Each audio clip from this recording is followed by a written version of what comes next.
Unit Reskrim Polresta Palembang mengamankan seorang mahasiswa yang menjadi dalang pencurian sepeda motor di kampusnya sendiri yang berada di Jalan Ahmad Yani, Kecamatan Seberang Ulu 2, Palembang.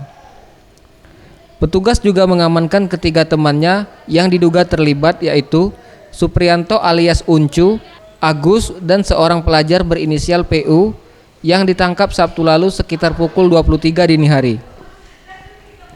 Menurut pengakuannya, ia sudah 7 kali terlibat aksi pencurian sepeda motor, 6 diantaranya di area parkir UMP. Modus operandi yang digunakannya dengan cara mencari sepeda motor yang jauh dari petugas keamanan kampus. Usai menemukan target, ia langsung menghubungi rekannya yang lain dan siap mengeksekusi motor yang terparkir tersebut. Kemudian hasil curiannya dijual ke daerah luar Palembang seharga 1,8 juta rupiah. Kapolresta Palembang, Kombes Pol Wahyu Bintono Haribawono mengatakan, tertangkapnya pelaku berawal dari adanya laporan mahasiswa yang kehilangan sepeda motor di kampus Muhammadiyah Palembang. Kemudian petugas menindaklanjuti dengan menyelidiki rekaman kamera pengintai yang terpasang dan meringkus pelaku utama.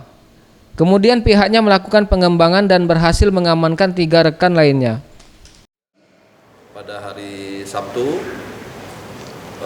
tanggal 25 Maret 2017 yang lalu, petugas kami dari Polsek SU2 Polresta Palembang itu berhasil pertama menangkap pelaku berinisial I yang ternyata adalah yang bersangkutan ini juga masih aktif sebagai mahasiswa di kampus tersebut, ya, di mana TKP daripada kehilangan sepeda motor tersebut.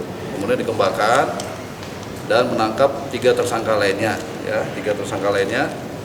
Dan dari hasil pemeriksaan terhadap ketiga tersangka ini diketahui bahwa para tersangka ini telah melakukan tindak pidana curang roda 2 di wilayah hukum Polresta Palembang itu sebanyak 7 kali.